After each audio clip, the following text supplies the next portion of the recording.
হায় হায় হায়। সিজদার মধ্যে কি হয়?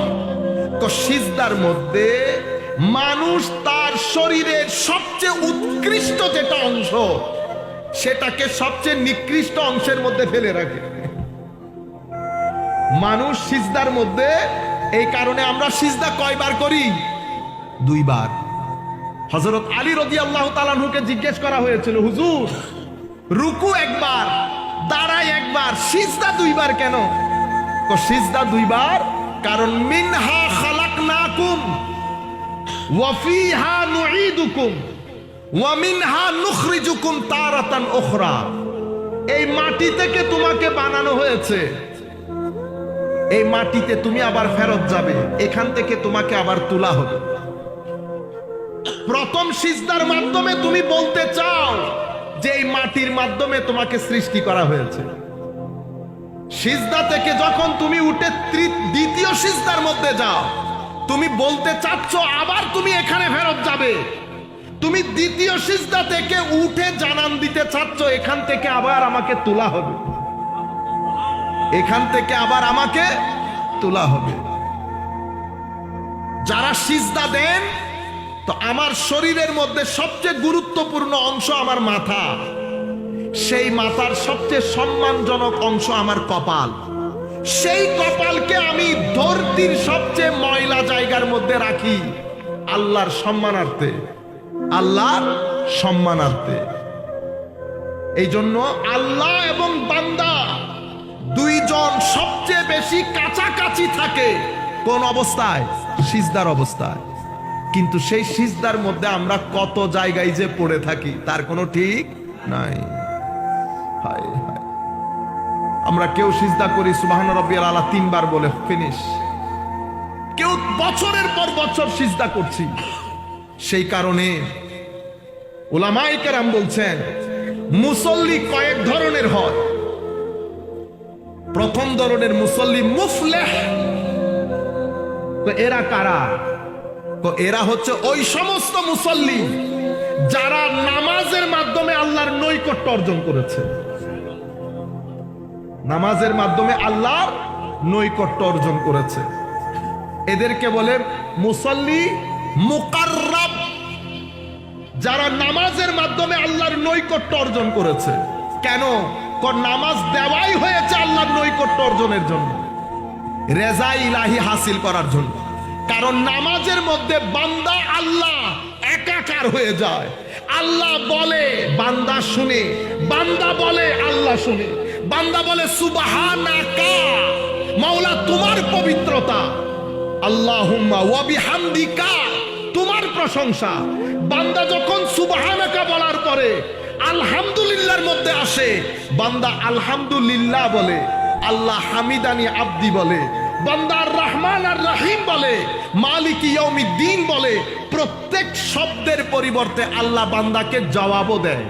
একটা আজীব কথোপকথন বান্দা আর আল্লাহর মধ্যে হয়। এই কারণে নামাজকে মুমিনের মেরাজ বলা হয়। এটা হচ্ছে মুকাররাবিনদের নামাজ। আমাদের অনেক ভাইরা আমরা অনেক বেশি অহংকার করি না। এখন আপনি দেখবেন, বুঝতে পারবেন নামাজই কয় ধরনের হয়ে যায়। একে তো পড়ি না, যারা পড়ি তাদের অবস্থা দেখেন আপনি। এদেরকে বলে মুকাররাব, আর কিছু মুসল্লিকে বলে মুফলিহ। এরা কারা? এরা হচ্ছে কদে আফলাহাল মুমিনুন আল্লাযীনা হুম ফি সালাতিহিম খাশিউন। নামাজের মধ্যে আমার আল্লাহ বলছেন এই মুমিনরা কদে আফলাহাল মুমিনুন, আমার ওই মুমিন বান্দারা সফল হয়েছে, সাকসেসফুল হয়েছে, যাদের নামাজের মধ্যে খুশু এবং খুদু একাগ্রতা আছে, তারা সফল হয়েছে। এই কারণে কিছু মুসল্লিকে বলা হয় মুসল্লি মুফলিহ, যাদের নামাজ তাদেরকে সফলতা দিয়েছে। এরা কারা? যাদের নামাজের মধ্যে তারা যখন যায় নামাজে দাঁড়াই, শরীরও যায় নামাজে থাকে, মনও যায় নামাজে থাকে। তাদের শরীর এবং মন দুইটাই যাই নামাজের মধ্যে থাকে, এরা হচ্ছে সফল। আর কিছু মুসল্লিকে বলে মাজুর, এরা কারা? তো এরা হচ্ছে হায় হায় এ চাই মনকে টেনে। আপনারা আমার কথা ক্লিয়ারলি বুঝতে পারতেছেন? বলতে চাচ্ছিলাম কিছু মুসল্লি আছে মাজুর।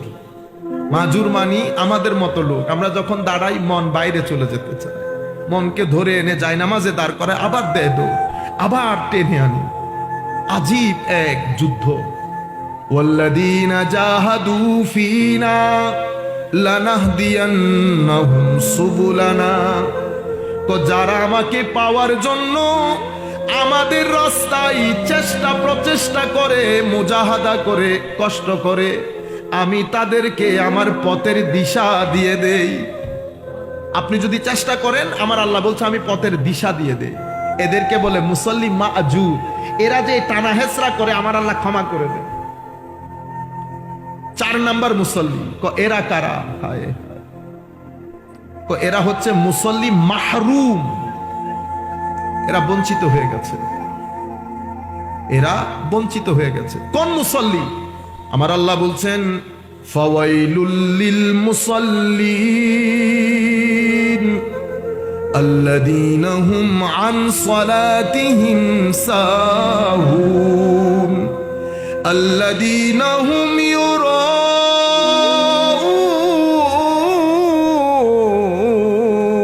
يراءون ويمنعون الماعون। আমার আল্লাহ বলছেন সেই মুসল্লি ধ্বংসপ্রাপ্ত হোক। ফাওয়াইলুল লিল মুসাল্লিন, ধ্বংস হয়ে যাক সেই মুসল্লি আল্লাযীনা হুম আন সালাতিহিম সাহুন। এমন মুসল্লি যারা হায় হায় হায় নামাজ গিয়ে একেবারে নামাজের আদাব, নামাজের এটিকেটস, নামাজের একটা আদাব আছে না, নামাজের রুকন আছে, রুকন আদব এটিকেটস কোনো কিছুর পরোয়া করে না। তারা দুনিয়ার মধ্যে থাকে, সময় মিললে আসরের ওয়াক্ত চলে যাচ্ছে, জোহর চলে যাচ্ছে, পড়ব পড়ব পড়ব করে সময় চলে যায়, হয় পড়ে না, নতুবা একেবারে শেষ সময়ে গিয়ে দাঁড়ায় তাড়াতাড়ি। দাঁড়াইতে শেষ, নামাজ শেষ হইতে শেষ, 2 মিনিট নামাজ শেষ। আপনি কি করলেন এটা? কে বলছে আপনাকে নামাজ পড়তে? কেন পড়লেন এটা? আপনি কি মনে করেন আমার আল্লাহর এই এখানে পড়ে থাকা পাথর বলেন, কোরআন এবং হাদিস অনুযায়ী রুয়ে জমিনের প্রত্যেক কিছু আল্লাহর ইবাদত করে? আল্লাহ আমার ইবাদতের জন্য বসে আছে?